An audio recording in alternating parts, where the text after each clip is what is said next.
back to the InnRoads Ministries first stab at D&D 5th edition. We're in the midst of character creation. Last time we left our intrepid heroes, we had just finished doing our wonderful stats and going through the randomization tables to find out our backgrounds and our other wonderfulness. I think Mike Perna took the award for oddest combination for a cleric, but I think that will bear out some wonderful fruit as we move forward. So, all you guys, why don't we work down the line, say hello, welcome back. So, Mike Perna. Hi. Mr. Luke. Hey there, this is Luke. I'm playing Silas. All right, and then we have Mr. Mike Basha. Hey, here again. Ready to go? Hey. Cool. All right, guys. So at this stage right now, we're going to be working on the different stats that go into effect on the character sheet that Roll20 provides. One of the great things that they have got going on here is the ability to roll dice off of the stats. So it's important that we get some of these numbers in here correctly. So let's get going. So Mike, you had a couple questions, Mr. Basha, in regards to filling out some of the information on here.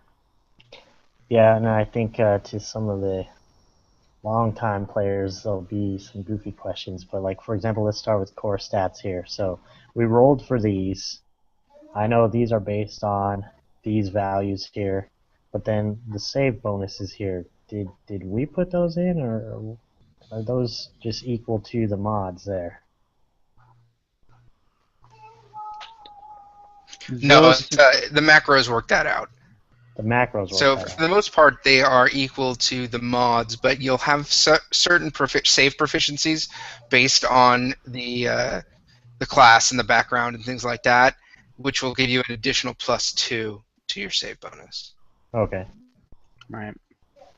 Yeah, like I have save proficiencies in wisdom and charisma, so I get +2 to both of those. Okay. And I have those too. And so then, all right. So then, moving on then to bonuses and penalties. Just for those who are maybe watching or who are trying to play, it's maybe hard to see, on YouTube, but there is on the character sheet white squares and slightly blue squares. The slightly blue squares are programmatically created, so don't put anything in the slightly blue squares. All that stuff is figured out for you. Well, and this we can also say that this is the Roll20 character sheet. The one that actually comes from WotC looks different than this one. Right. So if you're looking at the character sheet that you got that because you downloaded something and it looks different than this, don't freak out. The information is going to end up being mostly the same. This is just a little bit different because it's got to deal with the Roll20 stuff.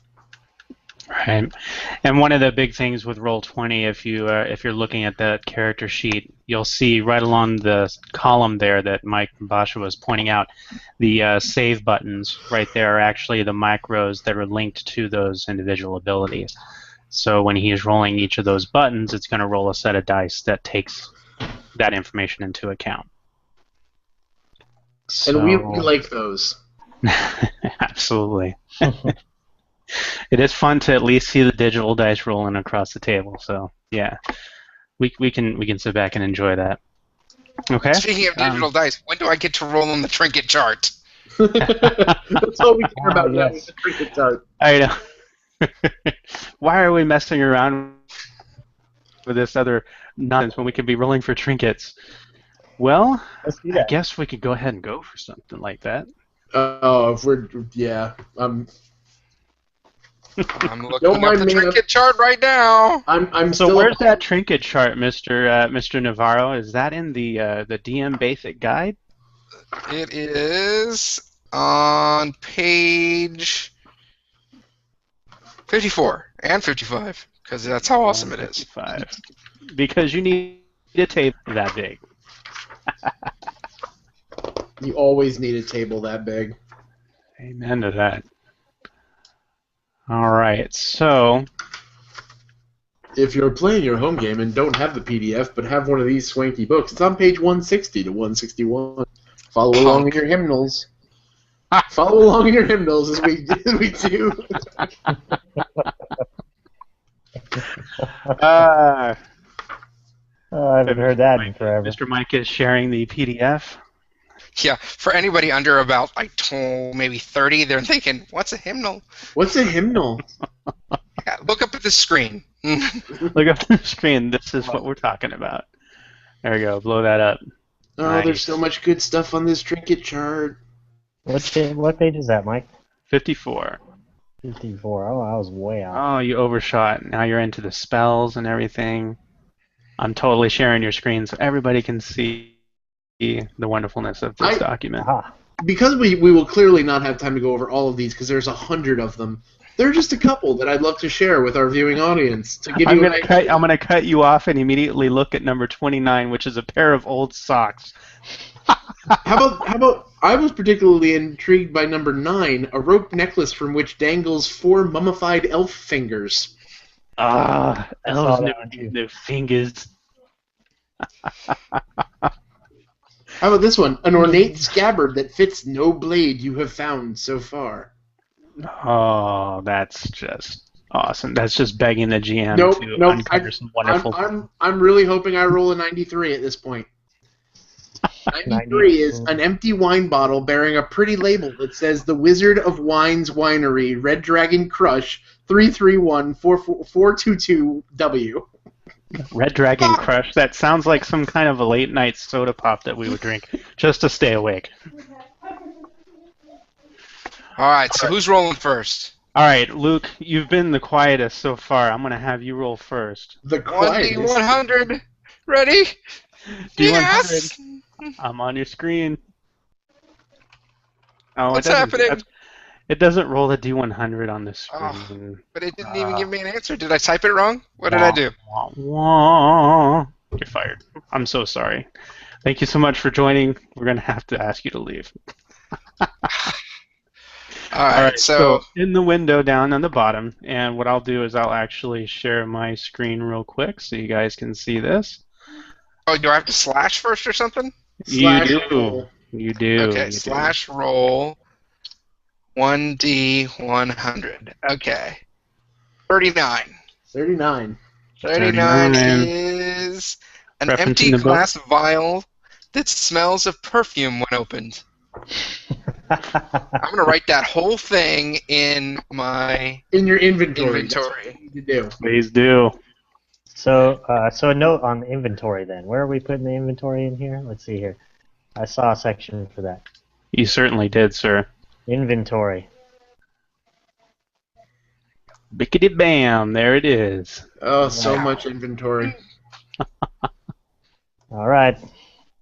It was fun because I was able to, as the cleric, I could pick either the Explorer's pack or the Priest pack. And I'm like, my guy would pick the Priest pack, I'm pretty sure of this. But then I realized, I'm an Acolyte. I get 2/3 of the Priest pack just for being an Acolyte. That might necessitate a reroll. All right, so Mr. Can I roll? Basha. I want to roll Twinket. I want to roll Twinket. I'm gonna have a Twinket! Yay! All right, Mr. Basha, you're up next. D100, please. Roll 1D100. 74. 74. What is the damage? 74 is What? a fan. Oh, I love this one. I was reading about this. There's no sense to this at all. A fan that, when unfolded, shows a sleeping cat. Oh, yes! It makes no Basha, sense. I think your rogue is into some shady doings. Oh, I love it. Love it. Okay, that's going into my inventory. All right, it's my turn, right? It's my turn.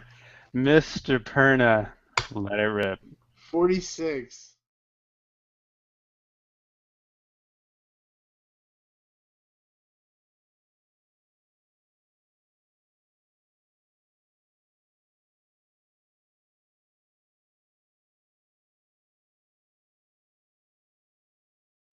46. A dead sprite inside a clear glass bottle. Oh, that's awesome. That's not going to be too terribly awesome for your halfling, who's a I fan. know. Hey, Silas, I got the bastard. I finally got him. Yeah, that was the one where my perfume came from. That she was wearing that perfume before you killed her. Oh my gosh. I killed her with my fan. I feel terrible because in the name, I'm going to literally put dead Sprite can.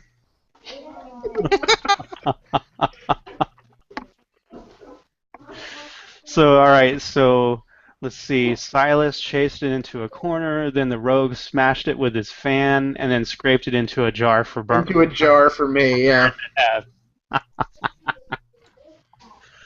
Crap, now I'm going to have to come up with why I have a dead Sprite in a bottle.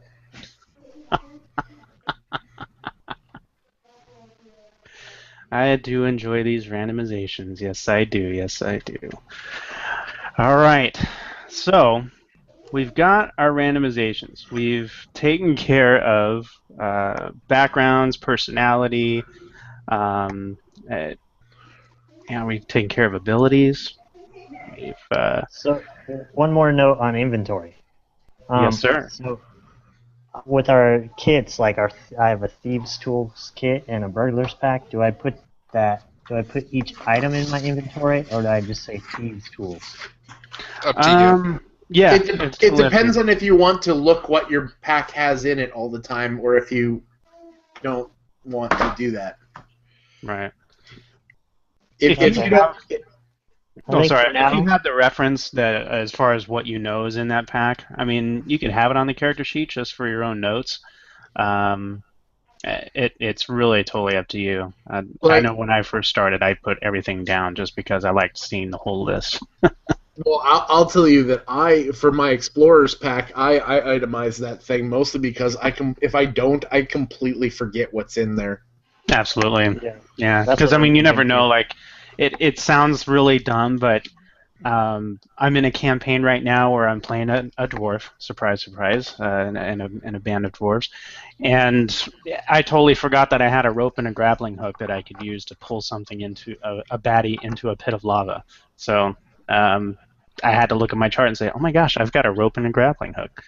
So sometimes that information comes in handy at the most unlikely of times. So okay, I agree with you guys because I have cool stuff like. Where do you guys find the? I couldn't find the contents of the packs. Contents of the packs would be located. Well, Luke, I happen to have a player's handbook that tells me. Not very. Oh, I found it. All right, here we go. Explorer's pack. There you go. Yeah, there's nothing I know about that. It's there. It's in there. So when we look at a burglar's pack and it says it's 16 gold pieces, we get this stuff without having to purchase it right now, right? Is that how it works? That's correct. Because you're basically going to Costco, and you're getting the economy size kit. So you don't have to worry about any of that extraneous stuff. Just all. I don't know. Every time I go to Costco, it ends up being pretty expensive. Well, you never know. The town that you're going to be starting off in might have a medieval Costco that you can go shopping in, or that Kendrick can steal from. Medieval Costco, yeah. Where'st is thou large pack of lobster? I like to buy food and then return it a couple of days later, knowing they have to throw it away. Yeah. But they'll take it back. They'll take it back. Yeah. You know we gotta throw this away, right? Yeah, I'm betting on it. Look, I chipped this sword on a bugbear, and I would like to get my money back.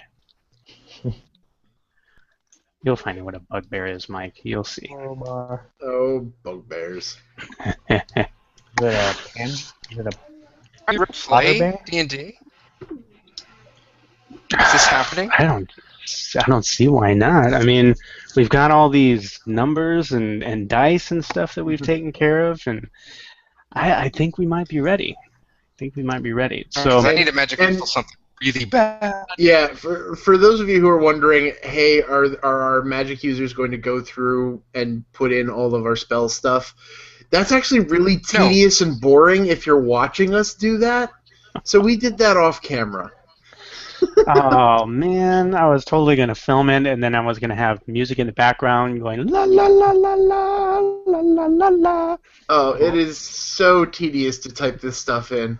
Hopefully nobody's watching me paste my burglars pack in. That's good television right I am there. putting it Yeah, on that to is you. good I'm putting the television. camera on you right now. No. Or you know what we could do is we could do an awesome '80s montage of putting all that information together. Oh, forget that. I'm going from the treasure trove that is Karate Kid. So, yeah. You're the best around. All right. Have you guys heard "Sweep the Leg" by No More Kings? Yes. It's a great song. I would say play it right now, but it's copyrighted, so don't. Yeah. No, Great song, though. I won't be doing that. Those of you playing at home, go look that song up. It's amazing. It is a bit of incredibleness that must be shared. So go ahead.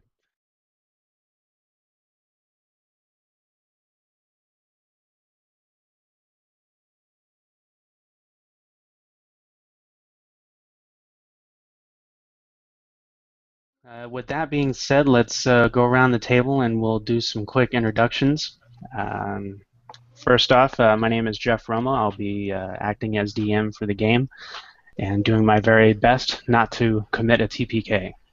We're only first level. We're only first level. I love how you said trying. I can only do so much, folks. I can only do so much.